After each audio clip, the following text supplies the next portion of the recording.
That is the exact wrong way to have a conversation. They had to call the police at Heller for us. I mean, right? Yeah. Remember that? I think you can see the industry is changing.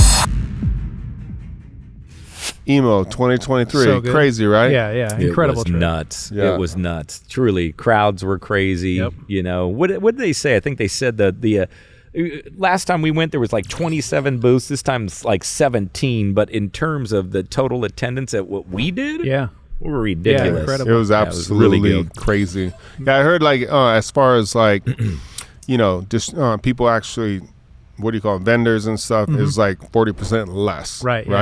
Yeah. But then maybe because of that, the crowds seemed crazy. But wherever we went, that was pretty It was insane, man. Like the first day, right? The first, or not the first day, second day, Tuesday, they had to call the police at Heller for us. I mean, right? Yeah. Remember That's that? It got a longer around story. emo too. Yeah. It Sure got did. around emo. Within a day. At the end of the day, people can say the crowds, right? And the crowds are absolutely insane. But when I look at the crowd, I actually see individual people that are doing amazing things at their own companies. Nobody would be sent.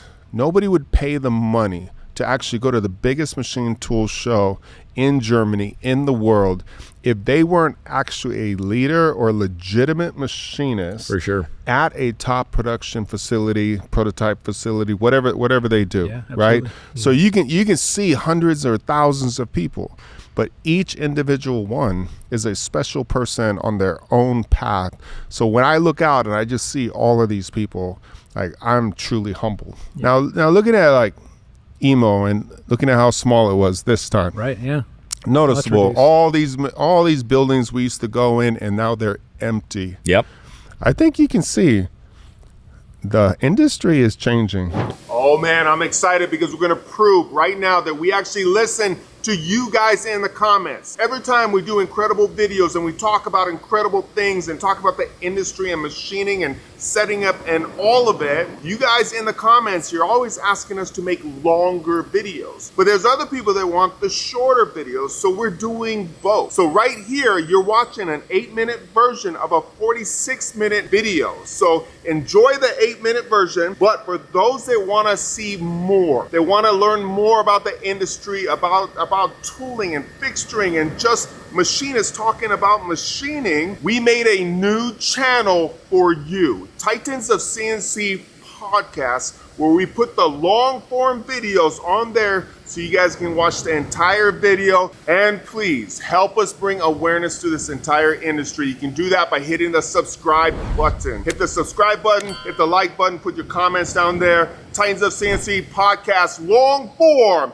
You can watch the short ones, the long ones. Boom. Love you guys. I'm out. We saw Big that at time. IMTS. You had, Open I think it was in space. 2018, you had 130,000 people, just approximate. And then this time you had 80,000. It was much smaller amount of booths, but it still seemed good. It did. But it was like less booths. Condensed, Right? right, It was yeah. condensed. First and time stuff. I've seen open areas at McCormick ever since I've been going to IMTS. Yeah, in front of it everybody. was cool too, because like Heller, they had a huge impact at emo. Big. A lot of like their booth was crowded the entire time, and they had the race car. What was that? Tice, you're the expert. What circuit? Porsche hypercar. Nice. Yeah. Woo. Nice. Sounds cool. That was a beautiful car. Super good. And the game you got to play, you got to. Yeah. What was that? It was Yeah, I got to do the simulator a few the times. simulator. I think Ty still beat everybody though. Best 100%. best racer at the table. Guaranteed. I know. Yeah, guaranteed. I But didn't get behind the wheel. When we got there and you see the crowds just start Swelling. and start Yeah. and start, Yeah.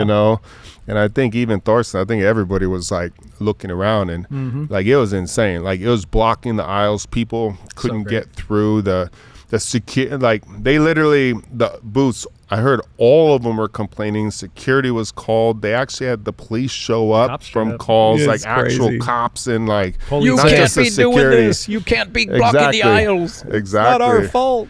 And the people were just crowded, and I think that says something, is that like they were willing to stay there for hours to wait, to shake a hand, take a picture, just say a few words and Right. stuff. And but that was cool that Heller actually got to experience that Right. also. You know what I mean? And when I was young and I was just a machinist, I used to love going to the shows. I was like, I just want to go see the latest and greatest. Oh, yeah. And this is early, like this is in the 90s, right? Yeah, like yeah. late 90s and stuff. So, you know, I was on the internet and I was doing my artwork and different things after work as a machinist and stuff. And I was like messing with the internet, but you couldn't fathom what it is yeah. today. No. I wasn't like searching tools and looking at machines and able to talk to people or anything like that.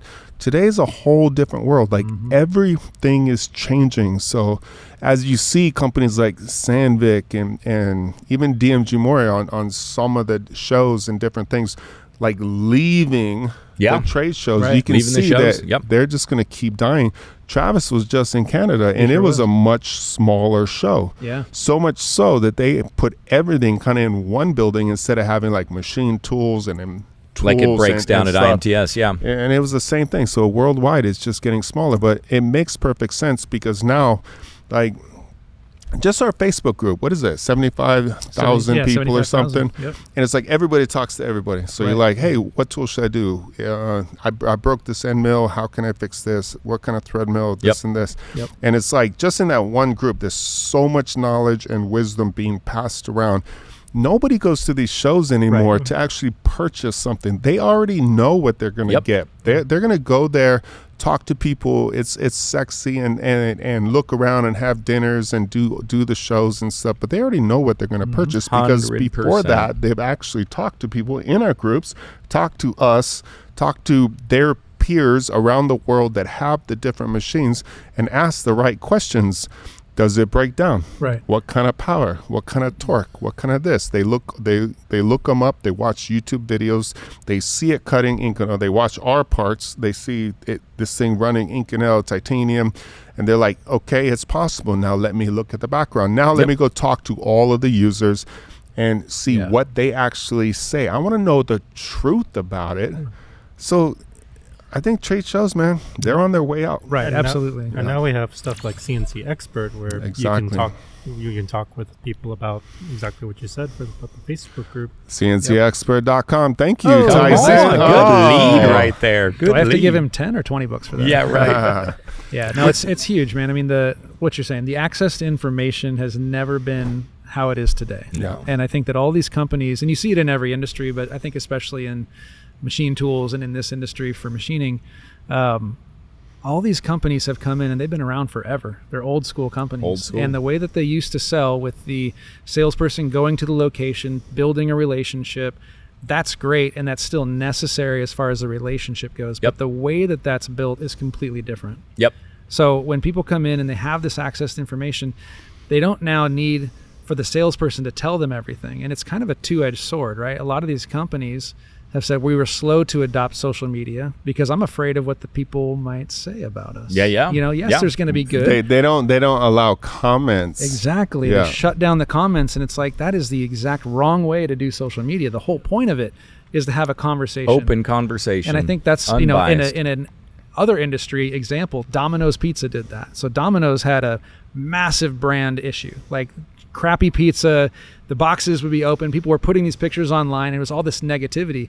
They got a new CEO who embraced that and said, show me a picture of your pizza, and if it's messed up, we're going to make it right. Good on him. And they took that back and they took it internally and said, what do we need to fix in our processes to make sure we're the number one pizza, which they're not quite number one. But, they did a lot better. But they rebranded and they themselves totally big flipped time. that brand around. And so when these companies can start to embrace that and say, I see the conversation not as a threat, but as an opportunity for us to do better and fix our processes through every level, that's when they start to get it. Yep. And they can turn into a truly great company at that point. Yeah, completely agreed.